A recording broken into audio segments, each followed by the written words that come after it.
course it would be Ellen, you know.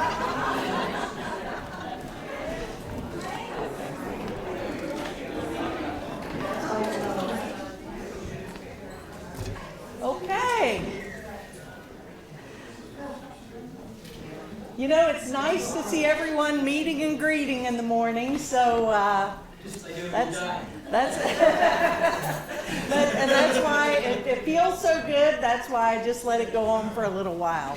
So it's great to see everybody. Happy Sunday, and hope everybody made it through the weather this week okay. Did anyone have any unforeseen problems this week?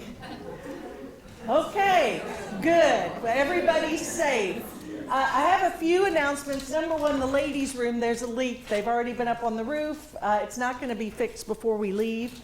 But the men's room has all we need, ladies. So you can go, you don't have to sit on a urinal or anything. It's all good. So we're good to go there. Remember that. And there you have it. So one announcement I'd like to make. Mary Fakay, who has not been here for a few weeks, as you probably noticed, our dear Mary, her mother passed away yesterday morning after an extended illness, and Mary is, in the meantime, had a fall this week, broke 3 of her ribs, and so but the good news is she's very well taken care of. We've got a great gal who's moved in with her and staying there for a month. So Mary's going to get nurtured and brought back to perfect health. And so really grateful for that. And we have a couple of cards back here. So I want everybody to sign those. There's one for sympathy and one for get well. And Suka and David, thank you all so much for pitching in the way you did with Mary. You all were awesome. Thank you so much.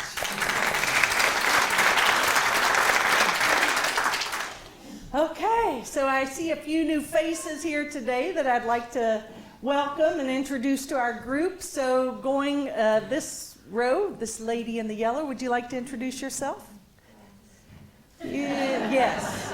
So let everyone see how pretty you are. I'm Georgianne Merritt, and I live locally and teach locally, and glad to be here. Glad you're here.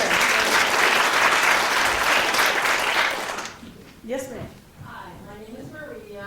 I'm visiting from Atlanta. My sister lives here, so we're visiting. Welcome. Yeah,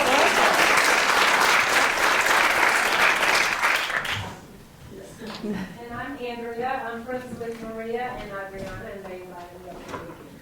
Well, great to have you here. Anyone else in this section not here? Okay, how about over here? Anyone here for their first time? I don't think so. Okay, so we're really blessed today. We've got Ed here who's going to accompany me with the meditation with his flute. That's always a wonderful treat. So we'll have that to look forward to in just a minute.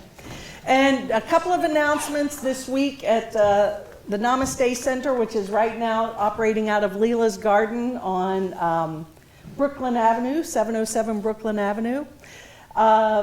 We have the Master Shaw Book Study Group. And I'm not sure, I don't think they probably met this past week. They did? All right. Well, those are some hardy people. Well, they had Master Shaw. Okay, there you go. So it's Thursday at 5 p.m. So if you want to check it out, it's a wonderful book study, and it's facilitated with Master Ellen. And she's wonderful, so we're really lucky to have her come and facilitate this group. Also, movie night was canceled on Friday. We were supposed to watch Out on a Limb with Shirley MacLaine Part 1. So it's going to be this Friday and the following Friday. So Out on a Limb with Shirley, 7 o'clock at Leela's Garden. It's a great movie. We'll have our delicious organic popcorn, and we'll have good fellowship and fun. So see if you can join us, and make sure you do 2 weeks, because you'll want to see the whole movie. It's over 4 hours long. So it was a mini series at one time. Has anyone seen it? Yeah. Yeah, it was in the 80s. Yeah, it was a long time ago. So it's, but it's one of my favorite movies. It's wonderful. So I believe that is all I have to say. So I'd like to just take a moment and ask you to join me in closing your eyes and taking a nice deep breath. And just open your hearts and minds to receive fully all the blessings that surround us here today.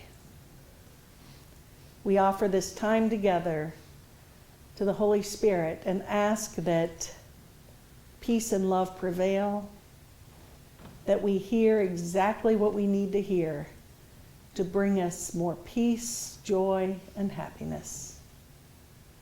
We place our future in the hands of Spirit and know that all is well. And so it is. Amen. Terry, your turn. Oh, yeah, you. Good morning. Morning, Terry. Just trying there. Okay. It's slow this morning. Yeah, that's okay. Sure. You're welcome. Okay, shall we sing Light of God? Yes, Jerry! I like this side of the room better. Okay, shall we sing Light of God? Yes! Okay, here we go. Oh, the light of God is in me, and it shines right up my eyes, making me a part of everything in the earth and sea and skies. And it makes me feel so happy just to know I'm not alone. 'Cause when you're a part of everything, everywhere is your home. That was right. Let's do the second verse. Ready? There's a light that shines within you, and it's with you every day, bringing love to everybody in the things you do and say. It's the reason that you're living. It's the force that drives you on. It's the stars up in the heavens. It's your morning sun. Okay, let's do the first verse again. The next verse, same as the first. This time the only difference is it's 4 times as loud, right? Okay, here we go. 1, 2, 3. Oh, the light of God is in me, and it shines right out my eyes, making me a part of everything in the earth and sea and skies.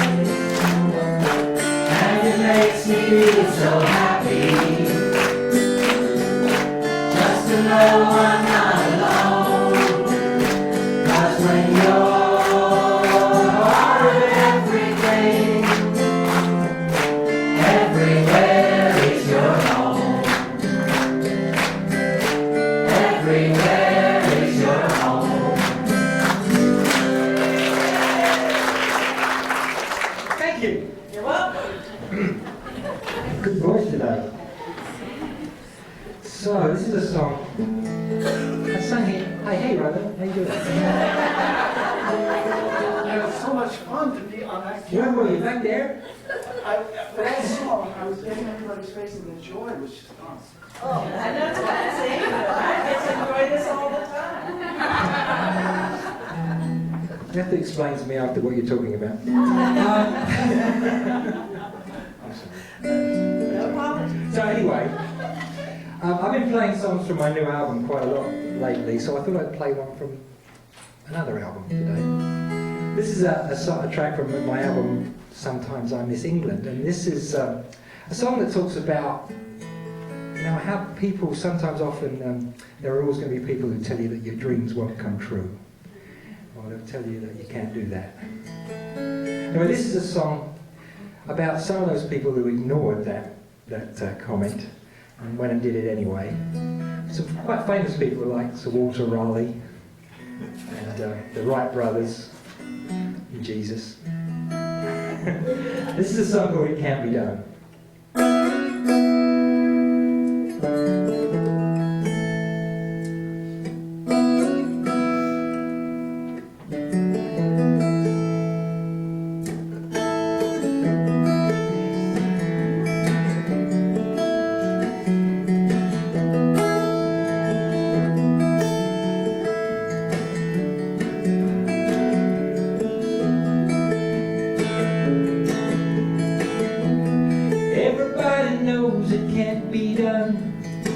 Why do they try and what's it mean?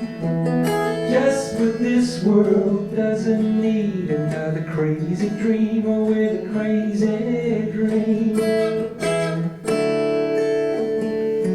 There was a man said, I'll sail the world, I'm gonna bring back treasure, spice and gold. The people said, laughed in his face, they said he's much too crazy, he's much too bold. 'Cause everybody knows the world is flat.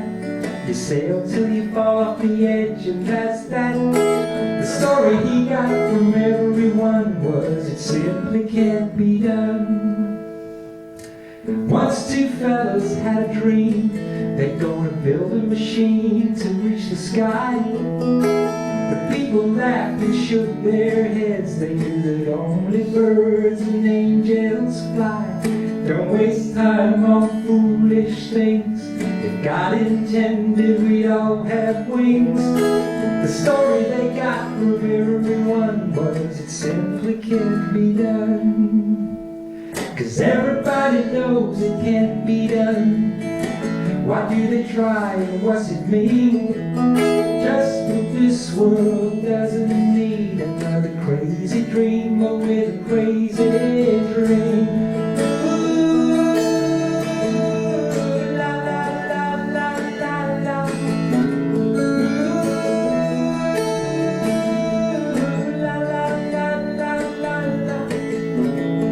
There was a man who changed the world. He said, follow me to a better way.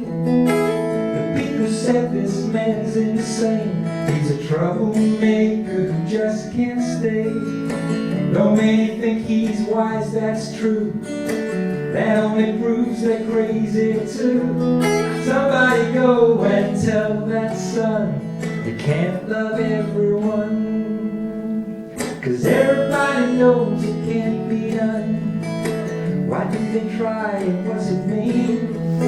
Just what this world doesn't need another crazy dreamer with a crazy dream. Ooh, la la la la la la. Ooh, la la la la la la.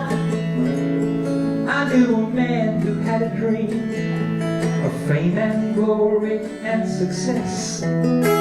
His friends all said, don't be a fool, you're one of us like all the rest.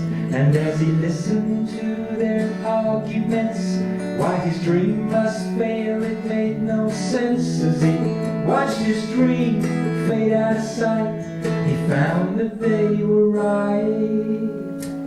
Don't think you'll miss your dream at all. Humility is what you need. Just might trip, you just might fall. Or worse than that, you might succeed.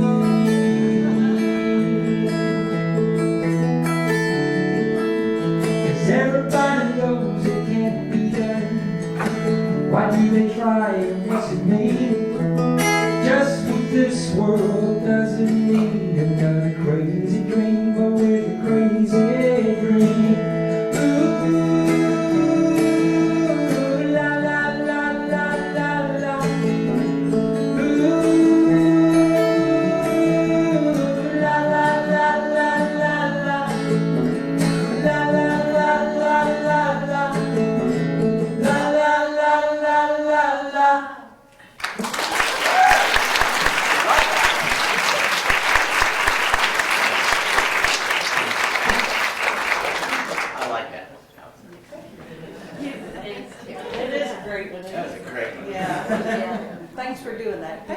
sharing that table.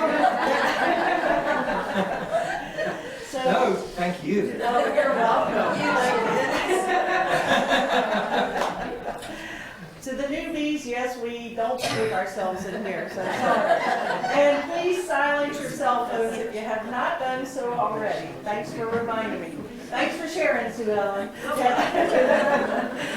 Okay, so we're going to engage in the act of meditation together, and as I said, Ed is wonderful with the flute, so it takes us to a whole nother level. So just allow yourself to close your eyes and take a couple of nice, deep, cleansing breaths.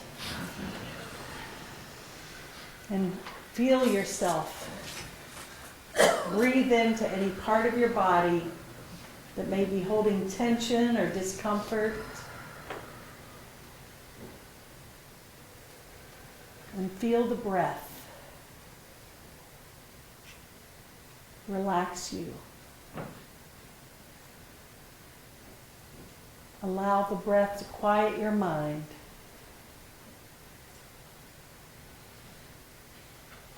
Be still.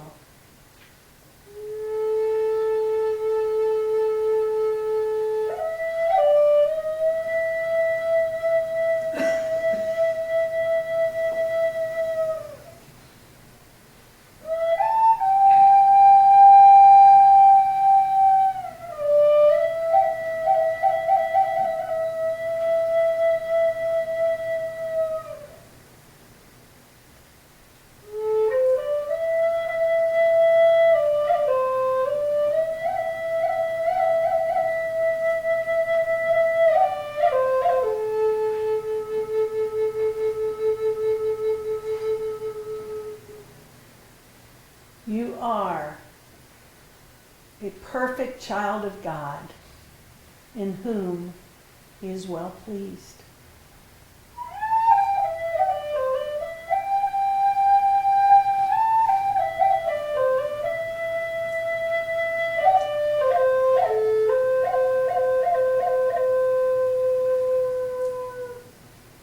Peace and joy are your birthright.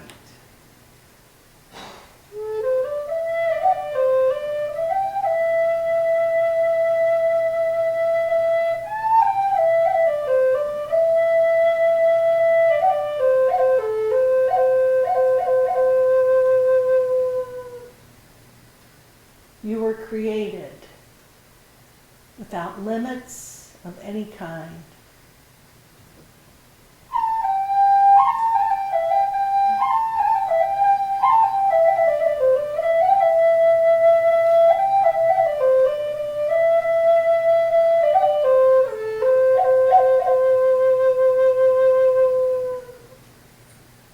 The universe dwells within your heart.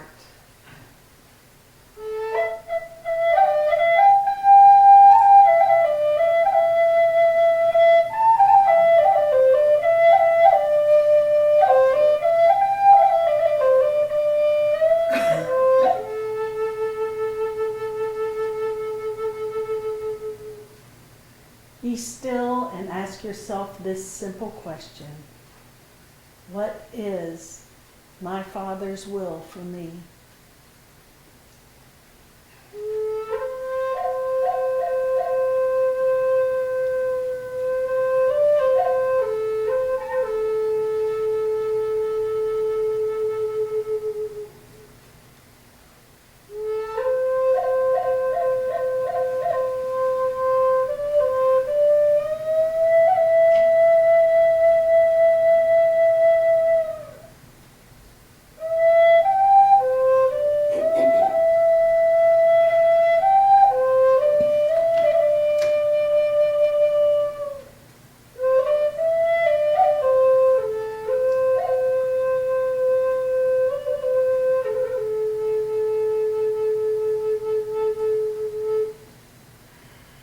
You are here to make manifest the glory of God.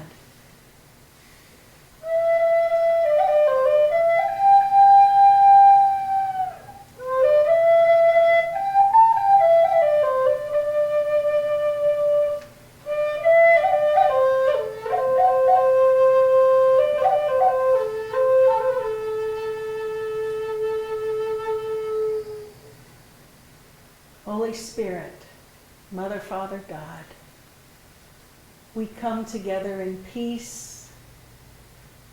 We come together in joy.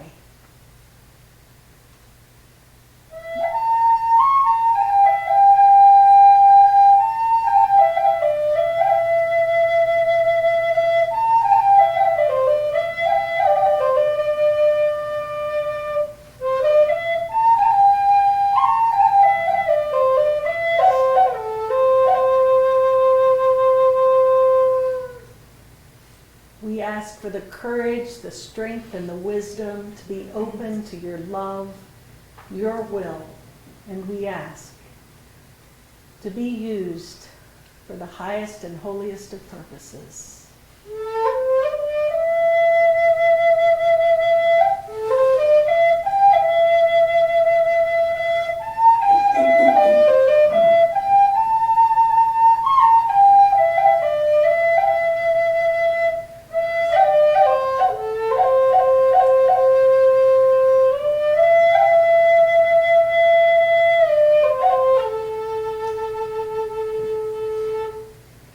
May we transcend the illusion of separation and choose to see beauty in each and every one of your creations.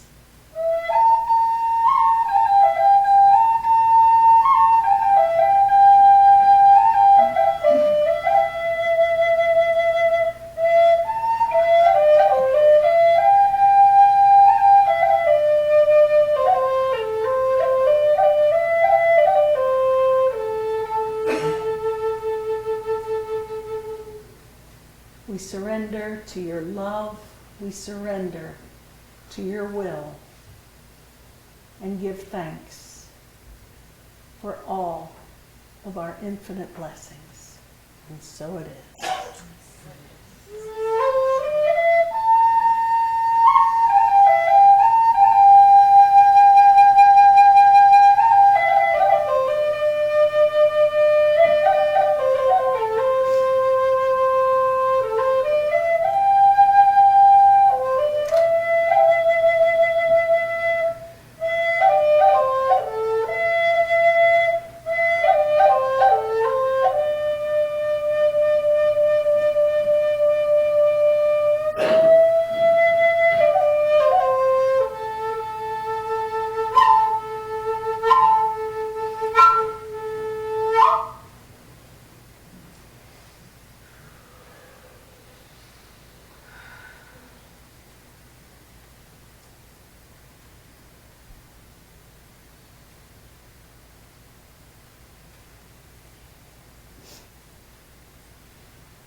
Thank you, Ed. Wonderful, beautiful.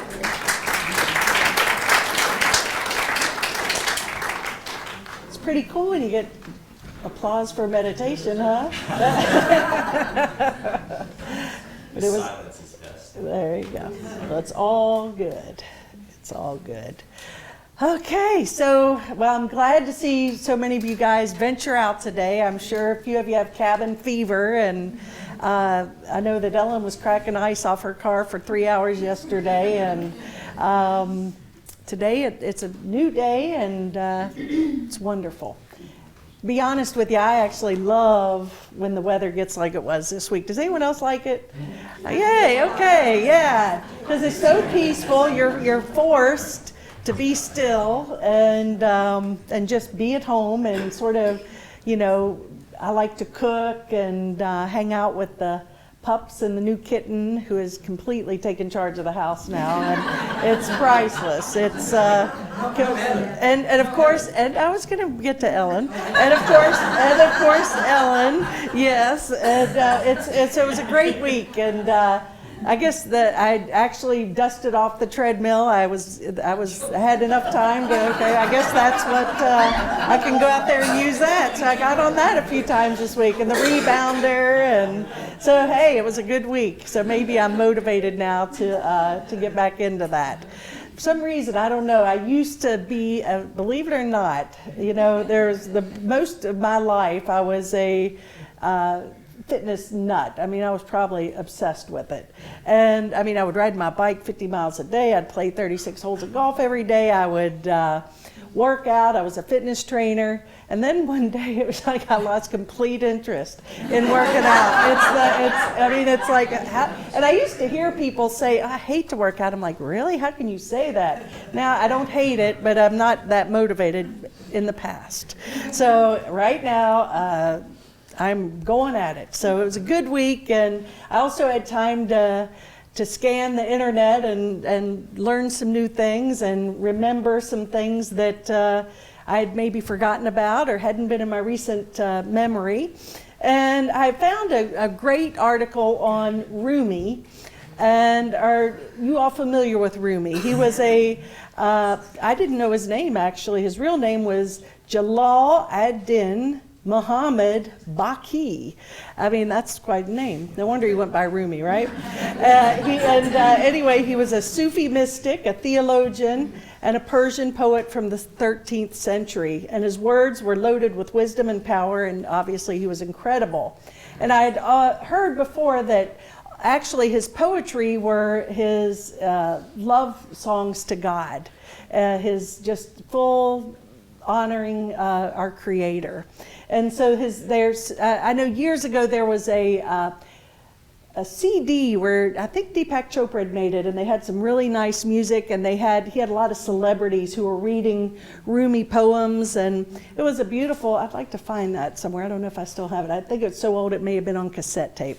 But it was wonderful, and I just always enjoy, and they just really resonate at the deepest part of my soul. And there are a few thoughts that that I got triggered and reminded in a positive way that these are just great life lessons. And of course, back in the 13th century, much of this is still strong and powerful for us here today. So I'd like to share a few of these with you. The other night, we did catch up on the movie channels. We have all the movie channels, and Ellen has been going, cost too much, and we got to quit him. I'm like, okay, we'll quit. So I call DirecTV, okay? So I say, the bill's too much. I really got to cut it down. I don't know how they do it. But before the thing, they have you buying more. It's like that. And I'm like, how did that happen? But we did. The good news is we cut our bill, and we kept our movie channels. And not that we watch them that much, but there's a few things, that were interesting. And of all movies, I'd heard about it, and I heard it was really a cute movie. It was back in 2011, and it was called Akeelah and the Bee. Did anyone see that? What a sweet, sweet movie. It was about a young, I think she was 11 years old, African-American young lady, adorable, Akeelah. And she was from the inner city in, I believe, the LA area, and really a good speller. That's the B. And anyway, her family life wasn't wonderful. Her father had passed away. Her mother was just working and trying to keep the family together, and there was really no time there to nurture and take care of her needs. But what happened, she won a local spelling bee in her school. And at first, her mother just didn't even acknowledge it because she had so much else going on. But all of these teachers saw her potential. And what happened, she got a coach. She got a spelling coach. And so this kid was just amazing. And what happened was, growing up the way she did, she would never had her spirit appreciated or nurtured, never really paid attention to, never told she was worth anything. It was really a a touching movie, and I'm sure there's a lot of children out there who live like that. But what I found most interesting is 3 times in the movie, this coach had shared Marianne Williamson's Our Deepest Fear. And she, as a matter of fact, when she got afraid, when she got put into the big stage, in DC for the Scripps National Spelling Bee, there, that was what was going through her mind. And I think, this is so funny because I'm going to share this with you. I've obviously read this and shared it a gazillion times over the years. Marianne wrote this. It was in her book, A Return to Love. And anyway, it was actually gave credit to Nelson Mandela. So everywhere you went, you would see this beautiful quote, and then it'd say by Nelson Mandela. And I'd be like, no, it's not Nelson Mandela, it's Marianne Williamson. And some people, no, it's Nelson Mandela. So I'm like, okay, whoever. We're all one anyway, right? So, but the whole quote is based on what Rumi says here in one of his life skills. And it says, stop acting small. You are the universe, ecstatic in motion. And sometimes we just play so darn small, we just sort of get in a cycle, and we think that we're obliged to live based on our programming, and that if I grew up in this environment, meaning like this young lady in the inner city, then that's my box, and that's probably where I'm going to stay all my life, and I don't have much chance to get out of this. And we can burst out of that box and then eventually realize there is no box. It's just infinite. And I'd like to share this with you because it's beautiful. And I'm touched every time I read it. Our deepest fear is not that we are inadequate. Our deepest fear is that we are powerful beyond measure. It is our light, not our darkness, that most frightens us. We ask ourselves, who am I to be brilliant, gorgeous, talented, or fabulous? Actually, who are you not to be? You are a child of God. Your playing small does not serve the world. There is nothing enlightened about shrinking so other people won't feel insecure around you. We are all meant to shine as children do. We were born to make manifest the glory of God that is within us. It is not just in some of us, it's in everyone. And as we let our own light shine, we unconsciously give other people permission to do the same. As we are liberated from our own fear, our presence automatically liberates others. Isn't that wonderful? I just, there's nothing spiritual about playing small. That's another program that we've been taught, about humility and being meek. And, humility, it's not about being arrogant either. Actually, it's arrogant to play small because we're not giving God the glory in all truth. And we are all extensions of that perfection and that light and that love. And so it's time to really step up to it. But it says that we're afraid of it. It's not our darkness that scares us, it's the light, because it's the unknown. And, we're moving into, things are happening in this universe so fast and furious right now. It's like, whoa, what is going on? And it's just, lots of changes happening in lots of ways. I think you all can relate to that. And so it can be frightening. It can be scary because, what does our future hold? But if we put our future, if we place our future in the programs of our past and think that those are going to suffice and carry us through, I think we're going to get a rude awakening there. But it's exciting. But the reason we're afraid of it is because it's unknown. We've lived in darkness so long that we haven't really allowed our light to shine fully. But at this point, it's like, what do we got to lose? Nothing. It's like we have everything to gain and nothing to lose. So to really step into our power as fully as we can. And what Rumi goes on to say here is our job is to live our life in a way that makes sense to you and not them. And again, another program. How often do we make our decisions based on what other people may think about us? Or go to medical school because that's what your mom wanted you to do, or be a preacher because that's what your family's done for 5 generations, et cetera, et cetera. You know, it's about us having the courage to live from our own heart and our higher self. And as I said in the meditation, you know, what is my Father's will for me? Not what is my mom's will for me or Jack's will for me, but, you know, what is my Father's will? And the Course in Miracles says that the strangest belief that we've ever made is the belief that our will and God's will are separate. There is no separation, because I and my Father are one, or I and my mother are one. We don't want to offend anybody. So but it's so true. So thy will be done is really plugging in to our highest and greatest potential. And again, we have to be willing to step out of our old paradigms and our old beliefs. So it doesn't have to make sense to anybody else. And sometimes that can be a little prickly, you know. But the old saying, what other people think of me is none of my business, really holds true. But it does take courage. We're so programmed to people please and live for everybody else that we sometimes forget to live for ourselves. But that's the greatest gift, as Marianne says, as we let our own light shine, we unconsciously give other people permission to do the same. As we are liberated from our fear, our own fear, our presence automatically liberates others. So we have to understand that this is a journey that no one can do for us. And sometimes it's scary.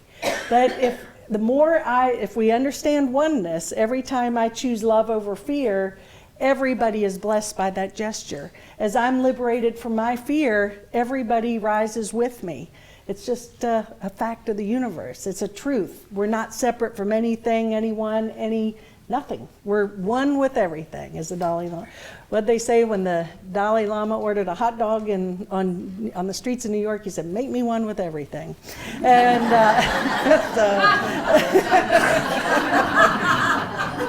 there you go.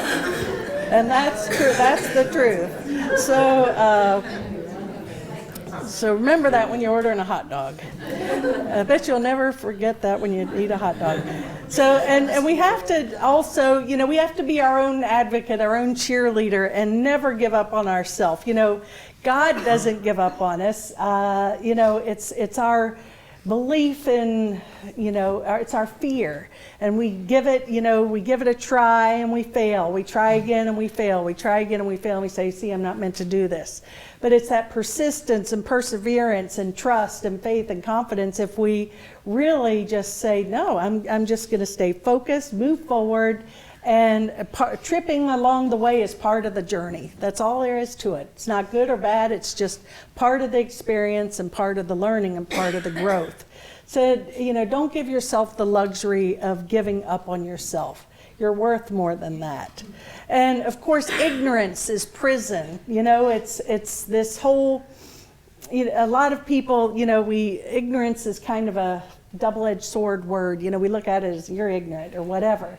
But ignorance is not understanding, but also more than that, not willing to open our minds. And, you know, if I stay closed and ignorant and in a closed mind, there's no room for growth or expansion there for sure.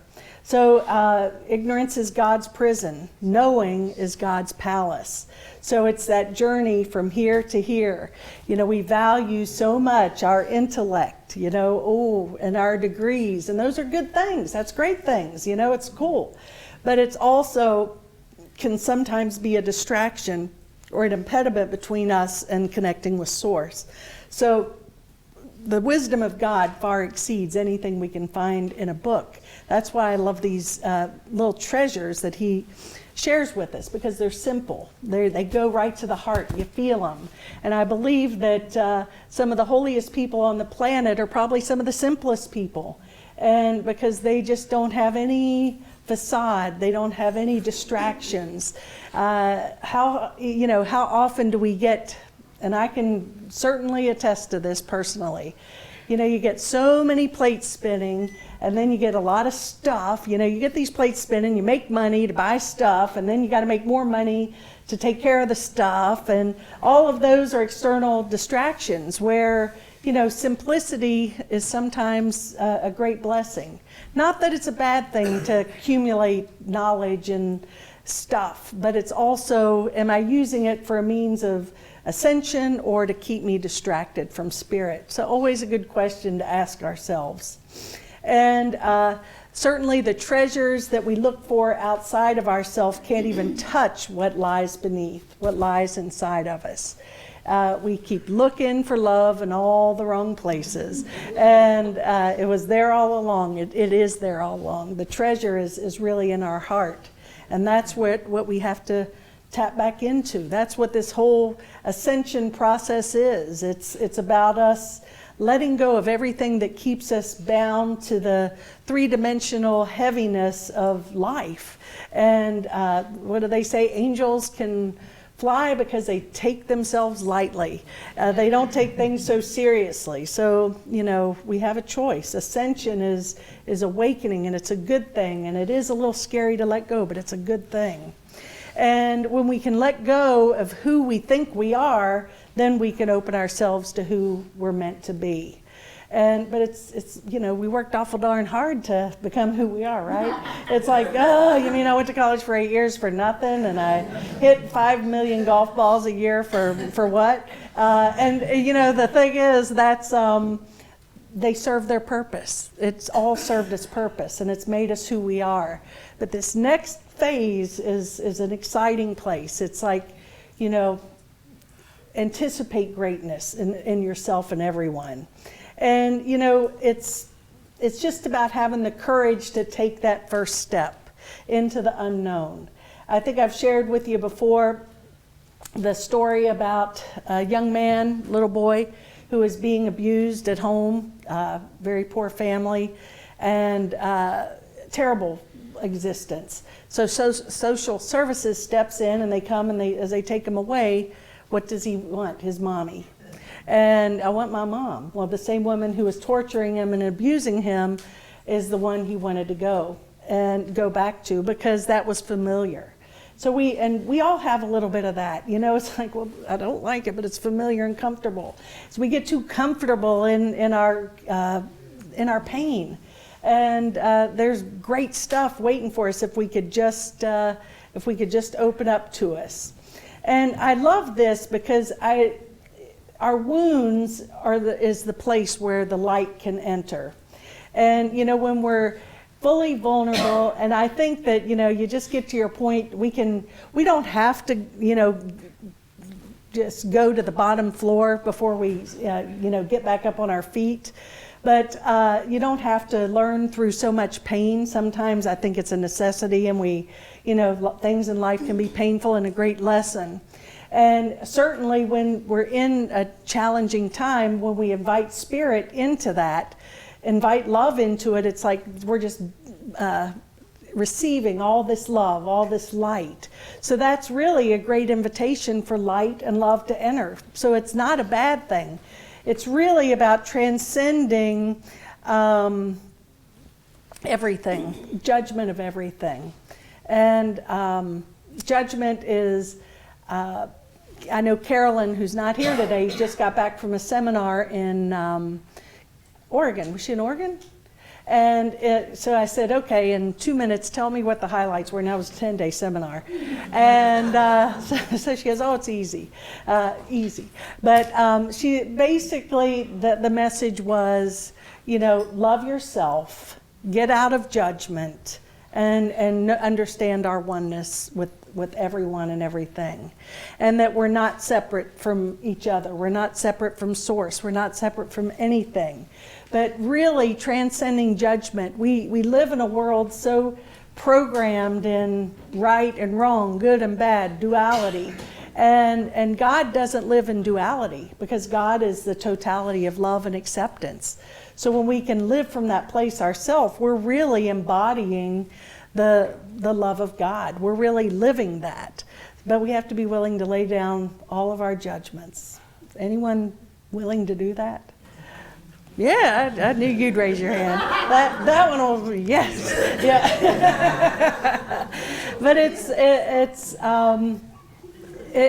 such a heavy vibration, judgment, and so if we're here, in simple terms, the Course in Miracles says that, in truth, that we're only love, and we've fallen into a dream believing that we're separate. And we believe that we're separate from God, and we believe that we're separate from each other, but we're not. And that, so in this dream of believing we're separate and duality, every moment we're making a choice who our teacher is.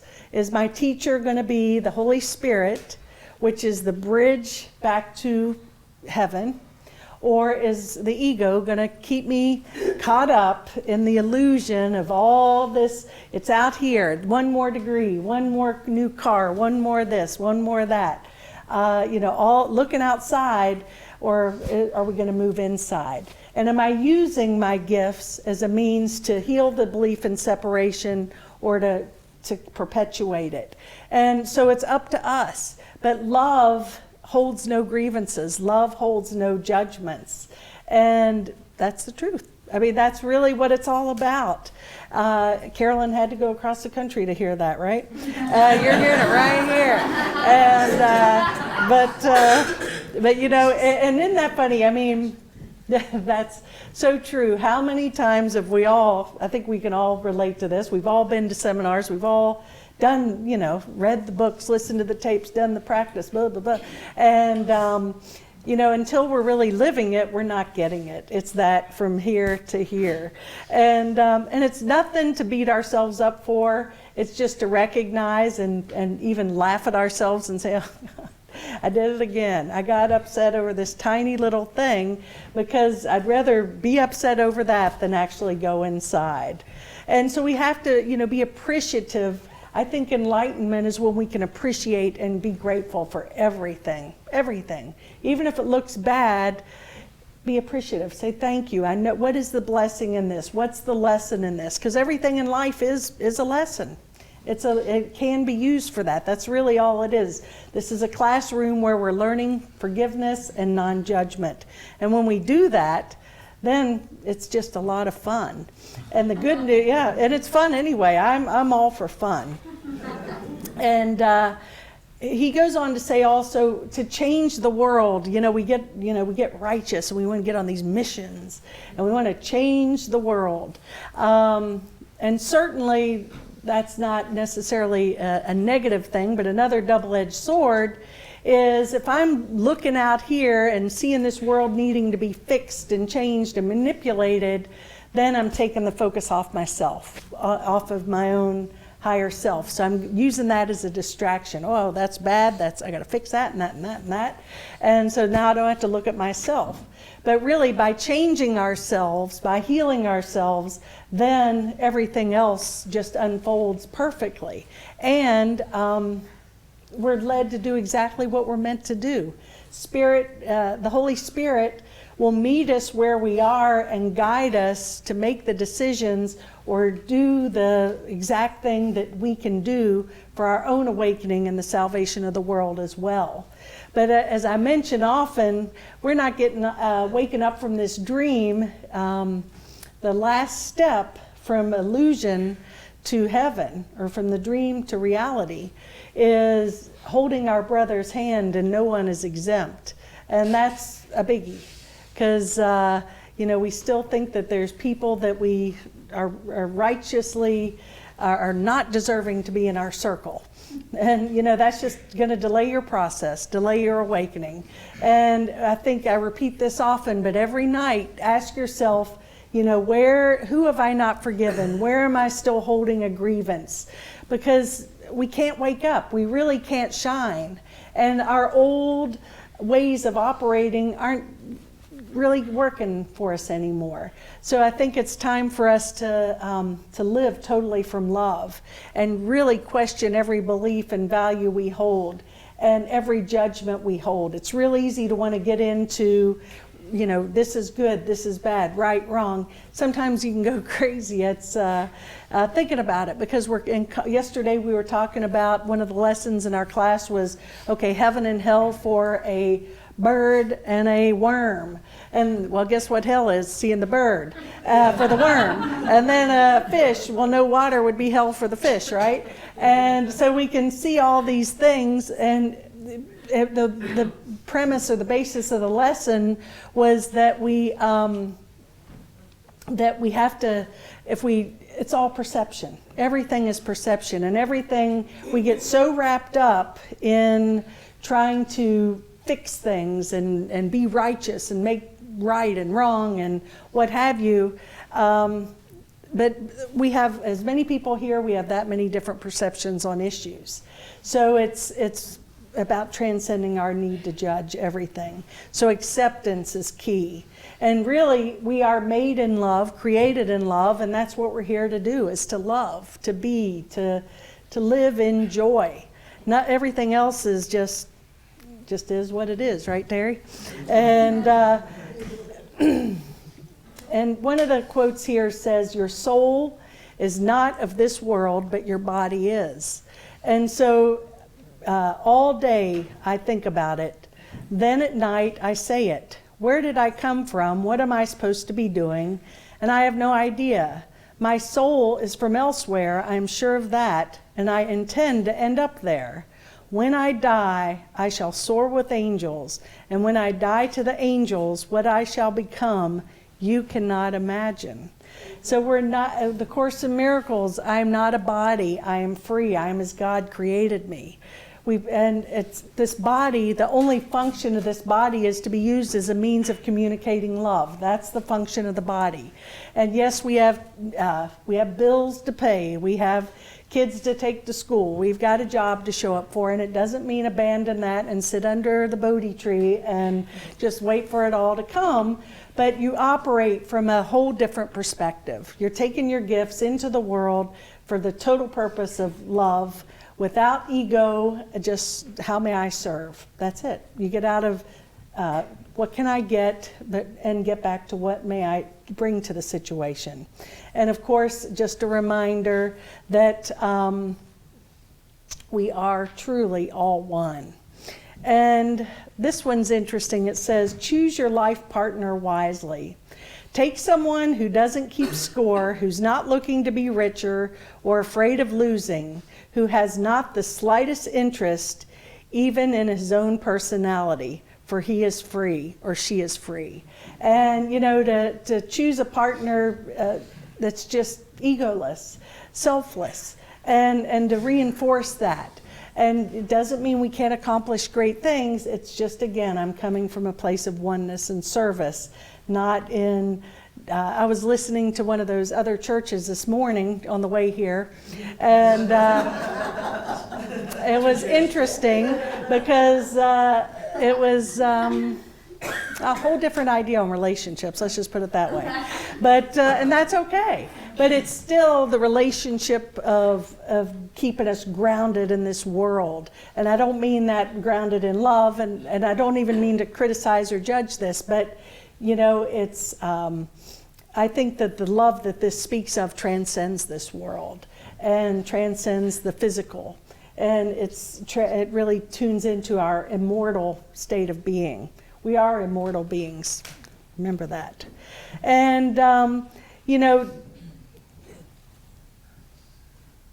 when I think of all these things, I'm so touched, I'm so blessed. Everyone in this room, at least most of you I do know, I see the acts of love, I see this in action. And really what we come here for, to the Namaste Center or any other place of worship, is community, connection, to be of service and to be served, to love and to be loved.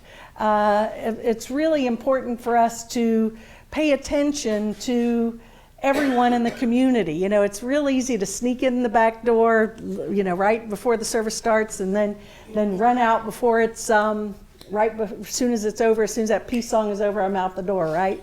And, take time to connect, because this is your soul family.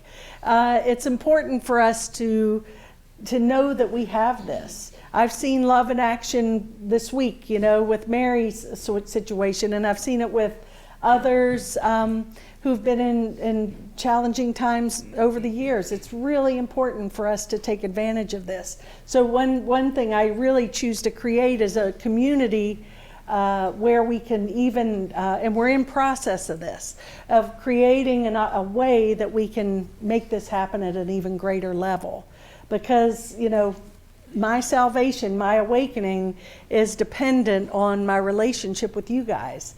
And, we're all teachers, we're all students. I get as much from you guys or more than you all could ever gain from me, and I mean that from my heart. And so we all have to step into this and take this as a great family, a great opportunity for serving each other and loving each other. And I think you said it. We were talking about our new building and how that we just envision the love just radiating from that, and here as well. And so we have a lot of power, and not a lot of people. It's growing, but it's we got so much power and potential here. But we have to stop playing small. We have to be willing to surrender. We have to be willing to consider that there may be a better way of doing things. But we can't do that if I've got my heels dug in.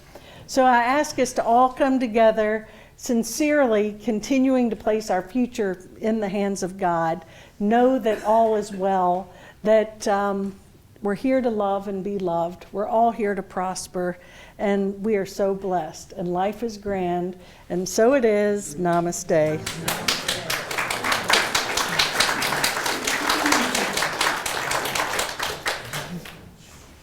Joy. First of all, it's Roland made a point. When you're standing back here and looking out, it's amazing to see the light. Truly, isn't it, Roland? It's amazing, Terry. I'm sure you do too. And it's whatever you say. But it's Joy. I've gotten to know you pretty well over the past few months, and I hope I'm not speaking out of school, but she is her name, Joy, and she is a person whose life, her childhood, her past life was less than perfect, and there was some point in your life you decided to choose again, and you've just opened up to joy, and you are joy. So, kudos to you, girl.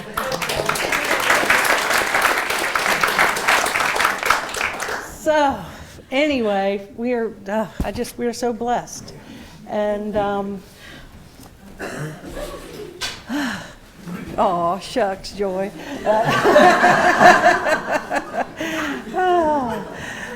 So if you'll take your gift and hold it over your heart and just give thanks and know that we are blessed, we are holy, and we are whole. And we offer these gifts as an extension of our prosperity and our gratitude and our love. We ask that Spirit use these gifts to serve the greater good of our center and all of those we serve. And so it is. Amen.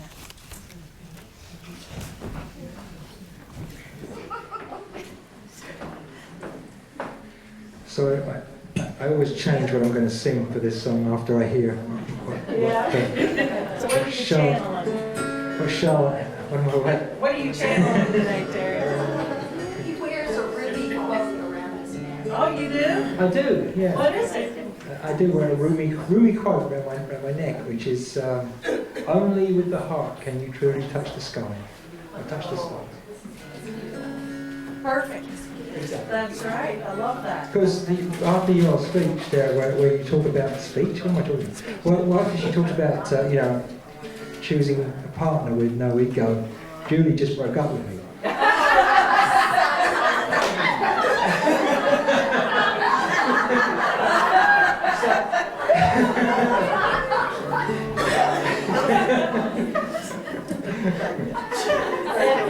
And thank God for humor. There you go. Yeah. Yeah. So this is the song I chose to sing after hearing your message. It's called I Finally Know.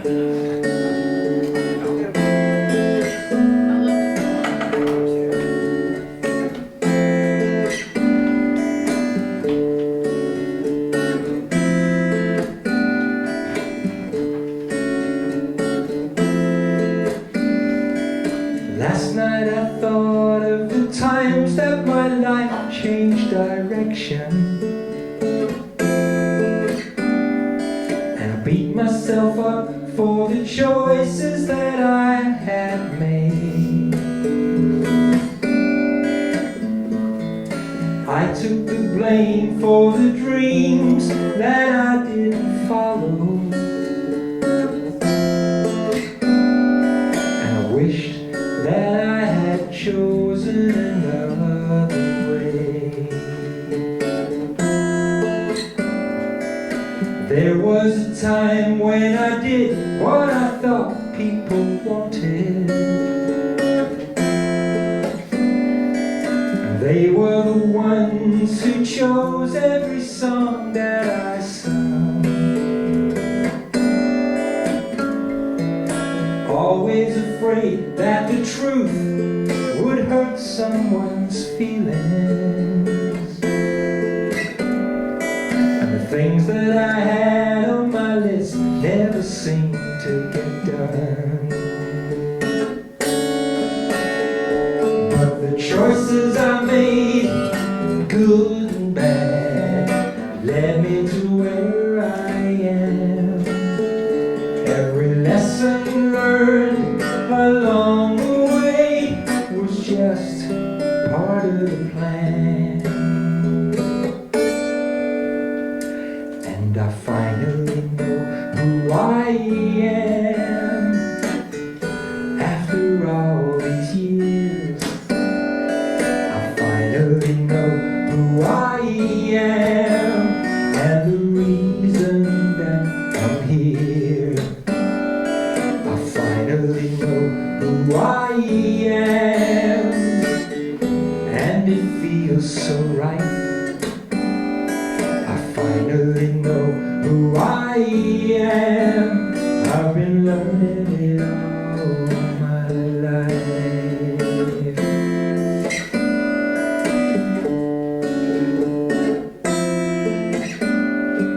Now I can see it was all for a reason, and I'm grateful for every road that I walked down. Never again will I wish that my life had been different. I forgive the mistakes that I made, and I move on. But the choices I made, good and bad, led me to where I am. Every lesson learned along the way was just part of the plan. And I finally know who I am. After all these years, I finally know who I am, and the reason that I'm here. I finally know who I am, and it feels so right. I finally know who I am. I've been learning it all my life. I've been learning it all of my life.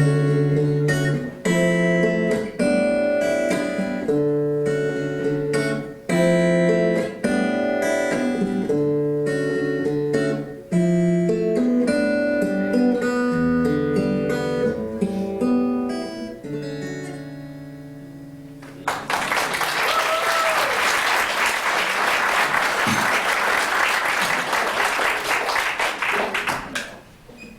have to break out my silver flute and try to play that good one. Oh, that'd be cool. You should break out the cajon. Yeah, there you go. That's right. Oh, well, Terry, your songs are amazing. Thank you. Yes. They really are.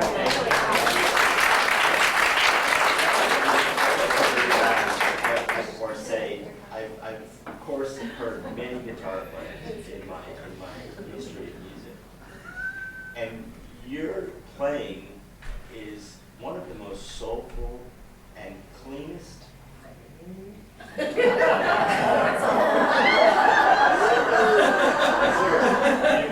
clarity and the perfection in chords and so forth. Yeah. Absolutely. I know it comes I love you too. Yeah,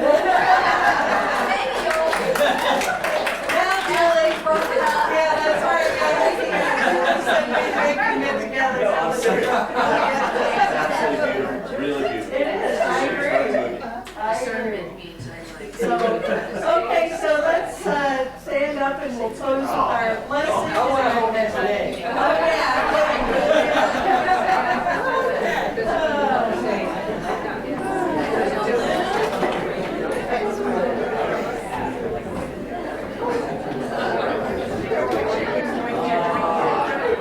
Okay, is everyone got a hand? There you go. And by the way, I don't think I mentioned it. If you choose to, we have a get well card and a sympathy card for Mary. So please take a moment to sign. We have a couple in there actually. If you'll sign them, I'm going to drop it off, Ellen, and I'll stop by this afternoon and send her everyone's well wishes. So make sure you do that. And let's just take a moment and close our eyes and give thanks for this celebration of love and life and possibility. We place our future in the hands of love and know that all is well, and so it is. Amen. Let there be peace on earth and let